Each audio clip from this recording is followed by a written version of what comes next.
शुभ प्रभात प्यारे बच्चों, कैसे हैं आप सभी। आशा करती हूँ आप सभी स्वस्थ हैं, सुरक्षित हैं और साथ में खुश होकर अपनी पढ़ाई कर रहे हैं।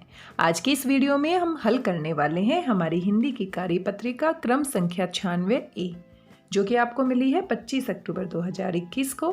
पाठ्य पुस्तक हमारी रिमझिम में हम सभी जानते हैं। कक्षा हमारी 5वीं है। जो भी आपका सेक्शन है आप यहाँ पर लिखेंगे। पाठ हमारा है चावल की रोटियां, जिसे हम अच्छे से पढ़ चुके हैं, समझ चुके हैं। विद्यार्थी का नाम यहाँ पर आपको अपना नाम लिखना है। शिक्षक या शिक्षिका का नाम यहाँ पर आपको अपने हिंदी के अध्यापक या हिंदी की अध्यापिका का नाम लिखना है। आइए देखते हैं आज की इस कार्यपत्रिका में कौन कौन से प्रश्न पूछे गए हैं। बच्चों, आपने पाठ चावल की रोटियां पढ़ा, जिसमें कोको अपनी माँ के द्वारा बनाई गई चावल की रोटियों को अलग अलग तरकीब लगाकर अपने दोस्तों से बचाने की कोशिश करता है। ये देखते हैं चावल की रोटियां पाठ से कौन कौन से सवाल पूछे गए हैं। सबसे पहला प्रश्न आपसे पूछा गया है, पाठ के आधार पर नीचे दिए गए वाक्यों में से सही वाक्य के सामने सही का निशान और गलत वाक्य के सामने गलत का निशान लगाइए। तो पूरा पाठ आप पढ़ चुके हैं, समझ चुके हैं। जो बात सही है वो भी आप पहचान जाएंगे और जो बात गलत है पाठ के हिसाब से वो भी आप पहचान जाएंगे। तो यहाँ पर आपके पास कुछ वाक्य दिए गए हैं, क ख ग घ। आइए देखते हैं कौन कौन से सही हैं और कौन कौन से गलत हैं। तो सबसे पहला वाक्य आप यहाँ पर देख सकते हैं, कोको की माँ ने उसके लिए गेहूं की रोटियां बनाकर रखी थी। ये बात तो बिल्कुल गलत है, क्योंकि गेहूं की रोटियों की बात तो हमारी नहीं हुई है। किसकी रोटियों की बात हुई है? चावल की रोटियों की बात हुई है। तो ये जो हमारा है पहला ही वाक्य जो है वो गलत है। इसके सामने आप क्या लगाएंगे? गलत का निशान लगाएंगे। पहला वाक्य हमारा गलत है, क्योंकि गेहूं की रोटियों की बात नहीं हुई थी, चावल की रोटियों की बात हुई थी। मिमी केले की 7 पापड़ लाई थी। अब मिमी केले के पापड़ तो लाई थी, याद कीजिए, लेकिन 7 पापड़ नहीं लाई थी। वो कितने पापड़ लेकर आई थी? 4 पापड़। तो ये भी गलत हो जाता है, क्योंकि यहाँ पर अगर लिखा जाता मिमी केले के 4 पापड़ लाई थी, तो मिमी ने कहा था कि 2 तुम्हारे लिए हैं और 2 मेरे लिए हैं। तो ये बात भी क्या हो जाती है? गलत हो जाती है। उबातुन ने गुलाबी फूलदान बदलकर नीला फूलदान रख दिया। ये बात बिल्कुल सही है, क्योंकि जो उबातुन है वो नीले रंग का फूलदान लेकर आता है, क्योंकि कोको की माँ पहले गुलाबी फूलदान लेकर आ जाती है, क्योंकि उनकी दुकान पर नीले रंग का फूलदान नहीं था। तो ये बात बिल्कुल सही है और सही के सामने हम क्या लगाएंगे? सही का निशान लगाएंगे।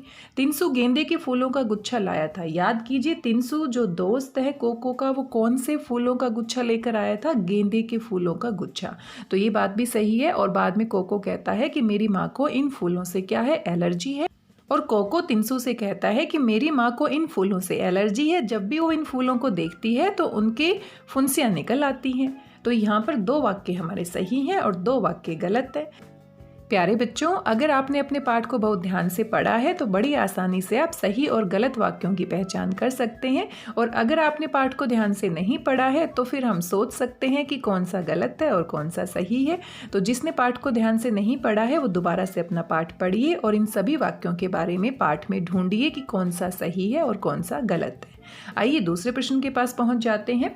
और दूसरे प्रश्न में आप देख सकते हैं, यहाँ पर र के ऊपर ऊ और बड़े ऊ की मात्रा लगानी छूट गई है। नीचे कुछ वाक्य दिए गए हैं जिनमें र पर ऊ और बड़े ऊ की मात्रा लगानी छूट गई है। उचित मात्रा लगाकर इन शब्दों को पूरा कीजिए। नीचे आपको एक उदाहरण दिया गया है। आप सभी जानते हैं कि जो भी हमारा वर्ण होता है, जैसे कि क, और क पे अगर हम छोटे ऊ की मात्रा लगाते हैं तो ऐसे लगाते हैं, और क के ऊपर अगर बड़े ऊ की मात्रा लगाते हैं तो ऐसे लगाते हैं। लेकिन र हमारा एक ऐसा वर्ण होता है जिसमें हम नीचे छोटे ऊ की मात्रा नहीं लगाते हैं, बल्कि छोटे ऊ की मात्रा लगाने के लिए हमें यहाँ बीच में छोटे ऊ की मात्रा लगानी होती है। तो सभी बच्चे इसका ध्यान रखेंगे। और अगर र पे हमें बड़े ऊ की मात्रा लगानी है तो बिल्कुल नीचे हम नहीं लगाएंगे जैसे बाकी वर्ण पर लगाते हैं। तो र पे बड़े ऊ की मात्रा के लिए हमें ऐसे मात्रा लगानी होती है। बड़ा ऊ जो होता है वो कुछ इस तरीके से दिखता है, और छोटे ऊ की मात्रा लगाएंगे तो ऐसे गोल घुमाकर हम ऐसे लगाएंगे। तो ये छोटे ऊ की मात्रा और बड़े ऊ की मात्रा र पे लगाई गई है, जो अलग तरीके से लगाई जाती है। यहाँ पर कुछ शब्द दिए गए हैं जिनमें इन्होंने ऊ और बड़े ऊ की मात्रा लगानी छोड़ दी है। आइए हम इनकी मदद कर देते हैं। तो यहाँ पर आप देख सकते हैं, यहाँ पर र, और र में जब छोटे ऊ की मात्रा लगती है तो कैसे लिखा जाता है। और यहाँ से बन गया है रुकना, रुकना में छोटे ऊ की मात्रा लगी है। रुपया, रुपया में भी छोटे ऊ की मात्रा लगी है। और यहाँ पर र में जब बड़े ऊ की मात्रा लगाते हैं तो कैसे लिखा जाता है? ध्यान दीजिए आप, यहाँ पर र में बड़े ऊ की मात्रा ऐसे दिखती है और र में छोटे ऊ की मात्रा ऐसे दिखती है। इसके ऊपर आप ध्यान देंगे। यहाँ पर आप देख सकते हैं रूपा, रूपा में बड़ा ऊ आया है, अमरूद, अमरूद में भी बड़ा ऊ आया है। तो यहाँ पर पहला जो हमारा शब्द दिया गया है रमाल। अब रमाल तो होता नहीं है, रुमाल होता है। अब रुमाल में कौन सी मात्रा आएगी? छोटे ऊ की मात्रा आएगी। इसको हम कैसे लिखेंगे? ऐसे लिखेंगे रुमाल। आगे है आपका गुर, और गुर के स्थान पर हमारा आएगा गुरु। अब गुरु जो होता है उसमें भी छोटे ऊ की मात्रा आएगी, इस तरीके से आप गुरु लिखेंगे। आगे है हमारा रुई। अब ये रई तो होता नहीं है, रुई है, और रुई में बड़े ऊ की मात्रा लगेगी, इस तरह से आप इसे लिखेंगे। रुचि, रुचि में छोटे ऊ की मात्रा आएगी, तो रुचि में ऐसे आपको लिखना है। जरूर, जरूर में आपकी बड़े ऊ की मात्रा आएगी, दूसरे र पे बड़े ऊ की मात्रा आएगी। इस तरीके से आप सही करके लिखेंगे। और रटना तो कुछ नहीं होता, रूठना होता है, तो रूठना में भी क्या आएगी? बड़े ऊ की मात्रा आएगी। तो आप ध्यान रखेंगे कि र पे आप ऊ की मात्रा लगाते हैं तो वर्ण के नीचे नहीं लगाएंगे, जैसे बाकी वर्ण के साथ हम लगाते हैं। ये हमारे बीच में आती है, और इस तरीके से हम क्या लिखते हैं? छोटे ऊ की मात्रा को, और इस तरीके से हम क्या लिखते हैं? बड़े ऊ की मात्रा को। आशा करती हूँ आपको समझ में आ गया होगा। बड़ा ही आसान सा प्रश्न था। आइए आगे बढ़ जाते हैं, और आगे आप अच्छे से जानते हैं जो हमारी सोमवार की कार्यपत्रिका होती है, ज़्यादातर में हमारे पास एक चित्र भी दिया होता है, और ऐसा ही चित्र आपको इंग्लिश की वर्कशीट में भी मिलता है। तो वहाँ पर भी आपको क्या लिखना होता है? संवाद यानी बातचीत लिखनी होती है, और हिंदी में भी आपको क्या लिखनी होती है? संवाद यानी बातचीत। तो इस चित्र को आपको ध्यान से देखना है, और ध्यान से देखने के बाद आप देख रहे हैं यहाँ पर एक महिला है, एक औरत है, एक आदमी है, और एक छोटा सा बच्चा है। लगता है ये बच्चे की माँ है, ये बच्चे के पिता हैं, और चित्र को देखने से ही हमें लग रहा है कि जो बच्चे के पिता हैं वो बच्चे को साइकिल चलाना सिखा रहे हैं पीछे से पकड़कर। तो आप सोच सकते हैं कि इनके बीच में क्या बातचीत हो रही होगी। तो आपने खुद से सोचना है और इनकी बातचीत को यहाँ पर लिखना है। इस चित्र के बारे में आप यहाँ पर देख सकते हैं, आओ बातचीत करें।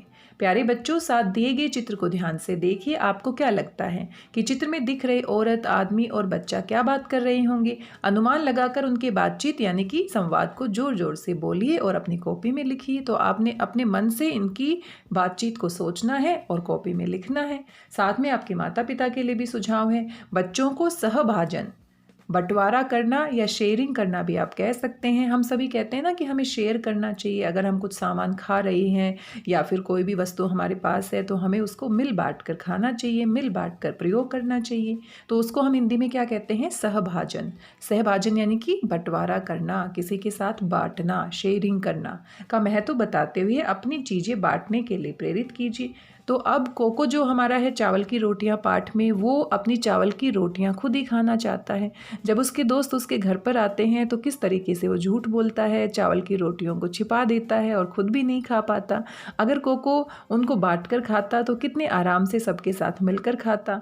और मिमी तो उसके लिए केले के पापड़ भी लेकर आई थी। अगर वो बांट कर खाता तो उसको केले के पापड़ भी मिल जाते, लेकिन उसके न बांटने की वजह से और झूठ बोलने की वजह से उसको कितना भूखा रहना पड़ा। उसका पेट बाद में गुड़गुड़ करने भी लगता है। इसीलिए इस पाठ से हम यही सीखते हैं कि हमें जितना भी हो, चाहे हमारे पास कम हो चाहे हमारे पास ज़्यादा हो, हमें मिल बांट कर खाना चाहिए। आपके भाई बहन होते हैं, परिवार के सदस्य होते हैं, तो जितना भी आपको मिलता है आपको मिल बांट कर खुश होकर खाना चाहिए। अगर हम सबके साथ खाते हैं तो थोड़ा भी मिलता है तो भी बड़ा आनंद आता है, और अगर हम अकेले में बहुत सारा खाते हैं, छुप छुप कर खाते हैं, झूठ बोल कर खाते हैं, तो उसको खाने में इतने मज़े भी नहीं आते हैं। तो हम सभी को क्या सीखना है? सहभाजन। सहभाजन यानी कि बंटवारा करना, यानी कि मिल बांट कर खाना। तो बच्चों, आपको कार्यपत्रिका मज़ेदार लगी ने? अब बताइए कि आज आपने क्या नया सीखा। तो आज हमने देखा कि जो पाठ हम पढ़ चुके हैं उसको हमने कितने ध्यान से पढ़ा है। अगर पाठ को हमने ध्यान से पढ़ा है तभी हम उसमें दिए गए वाक्यों की पहचान कर सकते थे कि वो सही है या गलत है। और साथ में हमने र के ऊपर छोटे ऊ की और बड़े ऊ की मात्रा लगाना सीखा कि र पे हम मात्रा नीचे नहीं लगाते हैं, र पे हम मात्रा नीचे नहीं लगाते हैं, बल्कि र पर जो मात्रा होती है वो हमारी बीच में लगती है। तो जैसे बाकी वर्ण होते हैं वैसे र के ऊपर मात्रा नहीं लगती है। ऐसे ही बड़े ऊ की मात्रा हम ऐसे नहीं लगाते हैं, बल्कि बड़े ऊ की मात्रा के लिए हम र पे ऐसे लगाते हैं। तो इन दो चीज़ों के बारे में आज हमने समझा। आशा करती हूँ सभी को समझ में आया होगा और आप सभी सुंदर और साफ लिखाई में इस कार्यपत्रिका के दोनों प्रश्नों को और साथ में गतिविधि को अपनी हिंदी की कॉपी में पूरा कर लेंगे। कोविड-19 के दौरान आप अच्छे से जानते हैं अपने हाथों को साबुन और पानी से नियमित रूप से धोना है, खुद भी सुरक्षित रहना है और सभी को सुरक्षित रखना है। आज की इस वीडियो में बस इतना ही। मिलते हैं अगले वीडियो में किसी नई कार्यपत्रिका के साथ। तब तक स्वस्थ रहिए, व्यस्त रहिए, मस्त रहिए और मिल बांट कर अपनी वस्तुओं का प्रयोग करते रहिए, क्योंकि मिल बांट कर जब हम कोई भी वस्तु प्रयोग करते हैं या कोई भी वस्तु खाने की है उसको खाते हैं तो अलग ही आनंद आता है। धन्यवाद, बहुत बहुत धन्यवाद।